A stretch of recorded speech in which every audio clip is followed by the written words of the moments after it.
आज के लेक्चर का टॉपिक है क्रिप्स के प्रस्ताव और वेवल योजना। 11 मार्च 1942 को चर्चिल ने क्रिप्स मिशन की घोषणा कर दी और 22 मार्च को क्रिप्स भारत आए और 20 दिन के बाद वापस स्वदेश लौट गए। इस अवधि में उन्होंने कांग्रेस, मुस्लिम लीग, हिंदू महासभा, हरिजनों, राजाओं, नवाबों, उदारवादियों के प्रतिनिधियों के साथ बातचीत की और इसके बाद अपनी योजना प्रस्तुत कर दी। क्रिप्स के प्रस्ताव यदि देखें तो दो भागों में विभाजित किए जा सकते हैं। प्रथम है वो पहला भाग युद्ध की परिस्थितियों के बाद की स्थिति से संबंधित था और दूसरा भाग वर्तमान परिस्थितियों से संबंधित।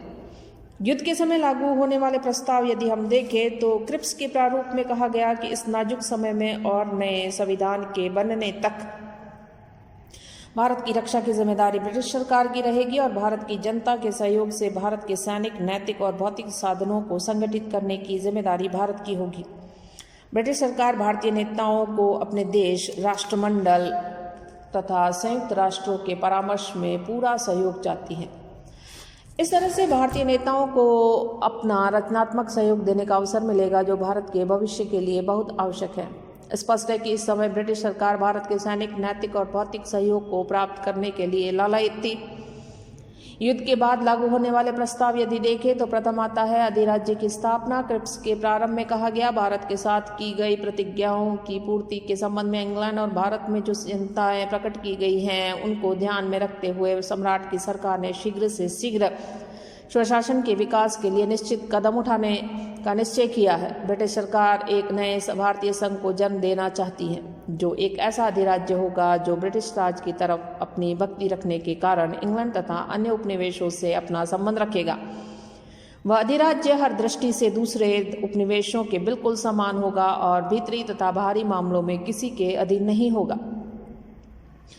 दूसरा आता है संविधान सभा की स्थापना। क्रिप्स प्रस्तावों में कहा गया कि युद्ध की समाप्ति के बाद भारत में एक निर्वाचित परिषद बैठाने के लिए कदम उठाए जाएंगे जिसका कार्य भारत के लिए एक नया संविधान तैयार करना होगा। प्रस्ताव में यह भी कहा गया कि संविधान सभा में भारतीय रियासतों के भाग लेने का प्रबंध किया जाएगा। तीसरा आता है प्रांतों को अपना अलग संविधान बनाने का अधिकार। क्रिप्स मसवदे में कहा गया कि सम्राट की सरकार इस प्रकार बनाने गए संविधान को स्वीकार करने तथा अमल में लाने के लिए जिम्मेदारी लेती है, परंतु शर्त यह है कि ब्रिटिश भारत के जिन प्रांतों को यह अधिकार दिया जाता है कि वे अपनी वर्तमान संवैधानिक स्थिति कायम रख सकेंगे, ये प्रांत बाद में यदि भारतीय संघ में शामिल होना चाहे तो बाद में शामिल हो सकेंगे।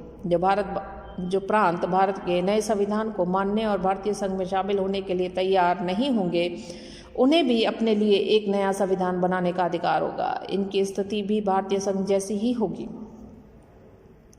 चौथा आता है संधि प्रस्ताव। सम्राट की सरकार तथा संविधान सभा में एक संधि होगी। संधि में उन सब बातों का उल्लेख होगा जो ब्रिटेन से भारत को शक्ति देने के कारण उत्पन्न होगी। ब्रिटिश सरकार ने अल्पसंख्यक वर्गों को जो आश्वासन दिए हैं उनका भी उसमें प्रबंध किया जाएगा। इस संधि से भारत पर ब्रिटिश साम्राज्य के किसी देश से अपने संबंधों को निश्चित करने के बारे में कोई पाबंदी नहीं होगी, चाहे कोई देशी रियासत संविधान अपनाना चाहे या नहीं, परंतु उसके साथ हुई पुरानी संधि को नए संविधान की आवश्यकता के अनुसार दोहराया जाएगा। पांचवा था संविधान सभा की रचना। युद्ध समाप्ति के पश्चात युद्ध समाप्ति से पूर्व यदि भारत के संप्रदायों और हितों के मुख्य नेता किसी अन्य व्यवस्था पर सहमत न हो तो संविधान सभा का निर्माण इस प्रकार किया जाएगा। युद्ध के समाप्त होते ही प्रांतीय विधानमंडलों के चुनाव होंगे। प्रांतीय विधानमंडल के निचले सदन यानी कि विधानसभा आनुपातिक प्रतिनिधित्व पद्धति के अनुसार संविधान सभा का चुनाव करेगी। संविधान सभा की संख्या चुनने वाली विधानसभाओं की संख्या का 10वां भाग होगी। भारतीय रियासतों को अपनी अपनी जनसंख्या के अनुसार प्रतिनिधि भेजने का अधिकार होगा और देशी रियासतों और प्रांतों के प्रतिनिधियों की शक्तियां बराबर होगी।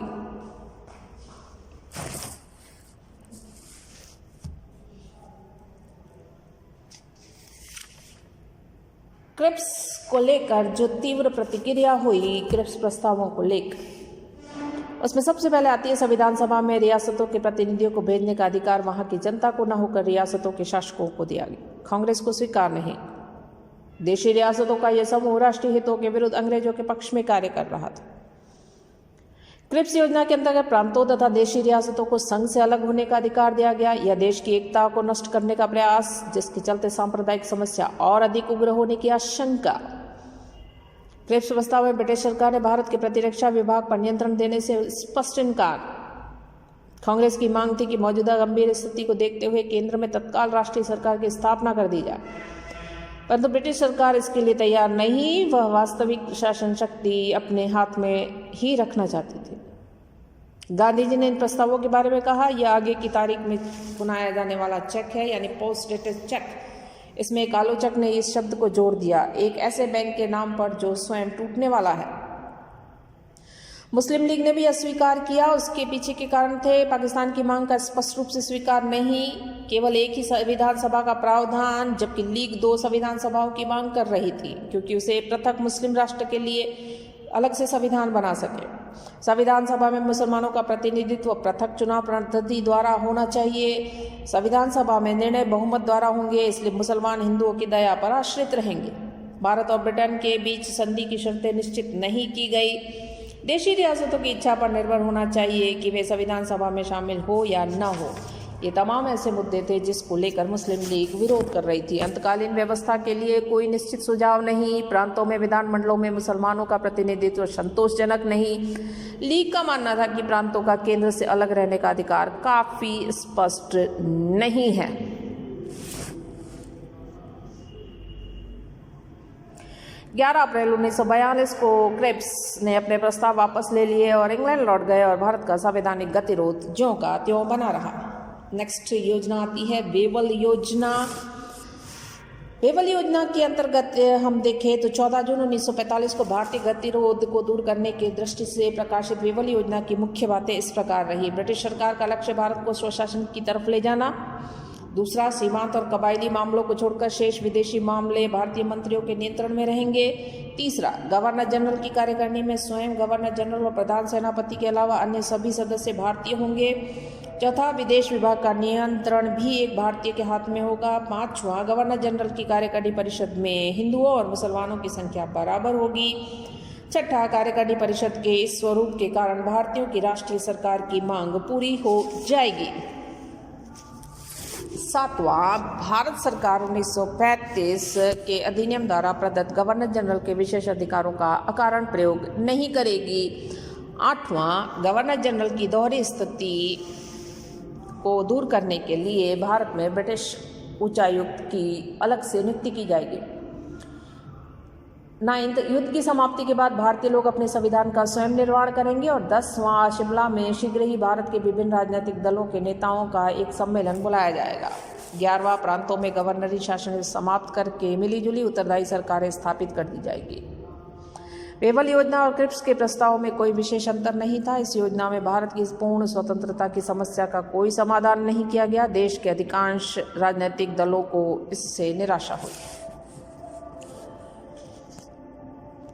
शिमला सम्मेलन। वेवल योजना का विचार करने के लिए शिमला में एक सम्मेलन बुलाया जाना तय हुआ। सम्मेलन के पूर्व देश में अच्छा वातावरण उत्पन्न करने के लिए जेलों से बंद कांग्रेस कार्य समिति के सदस्यों को रिहा कर दिए गए। देश के सभी प्रमुख राजनीतिक दलों के प्रमुख नेताओं, प्रांतों के मुख्यमंत्रियों तथा कुछ अन्य नेताओं को सम्मेलन में सम्मिलित होने को निमंत्रण भेजे गए। सम्मेलन में भाग लेने वाले नेताओं में महात्मा गांधी, जिन्ना, लियाकत अली खां, अकाली नेता मास्टर तारा सिंह और भूलाभाई देसाई के नाम उल्लेखनीय हैं। सम्मेलन की शुरुआत तो ठीक रही, परंतु वायसराय की कार्यकारिणी परिषद के गठन पर लीग और कांग्रेस में गतिरोध उत्पन्न हो गया। जिन्ना की जिद थी कि मुसलमानों के नाम केवल मुस्लिम लीग तय करेगी, जबकि कांग्रेस अपने हिस्से के स्थानों पर 1-2 राष्ट्रवादी मुसलमानों के नाम प्रस्तावित करने पर अड़ गई। पंजाब की यूनियनिस्ट पार्टी भी अपना एक मुस्लिम प्रतिनिधि मनोनीत करना चाहती थी, परंतु जिन्ना का मानना था कि भारत के सभी मुसलमानों का प्रतिनिधित्व करने वाली संस्था मुस्लिम लीग ही है। ऐसी तनावपूर्ण स्थिति में वेवल ने सम्मेलन की असफलता घोषित कर दी। इस प्रकार भारत का संवैधानिक संकट ज्यों का त्यों बना रहा। कई विद्वान ऐसा मानते हैं कि शिमला सम्मेलन राजनीतिक प्रश्न पर नहीं अपितु सांप्रदायिक समस्या के कारण असफल रहा। वेवल योजना में 70% हिंदुओं को 30% मुसलमानों के बराबर स्थान दिया गया था। फिर भी कांग्रेस ने राष्ट्रीय हितों को सर्वोपरि मानते हुए इन अन्यायपूर्ण व्यवस्था को स्वीकार कर लिया था, परंतु जिन्ना को यह स्वीकार्य न था कि मुस्लिम लीग के अलावा अन्य कोई दल किसी मुसलमान को कार्यकारिणी परिषद का सदस्य चुने। वस्तुतः मुस्लिम लीग को समस्त मुसलमानों का प्रतिनिधित्व करने वाली एकमात्र संस्था बताकर जिन्ना कांग्रेस में सम्मिलित राष्ट्रवादी मुसलमानों का मनोबल तोड़कर उन्हें लीग की तरफ खींचकर कांग्रेस को कमजोर बनाना चाहते थे। इसके अलावा वे ब्रिटिश नेताओं को यह दिखाना चाहते थे कि भारतीय राजनीति की बागडोर अब उनके हाथ में है और उनकी इच्छा के बिना संवैधानिक संकट का समाधान नहीं किया जा सकता। इसमें भी कोई संदेह नहीं कि जिन्ना की हठधर्मिता को ब्रिटिश नेताओं का बराबर प्रोत्साहन मिलता रहा, क्योंकि वे भारत को वास्तविक स्वतंत्रता प्रदान करना ही नहीं चाहते थे।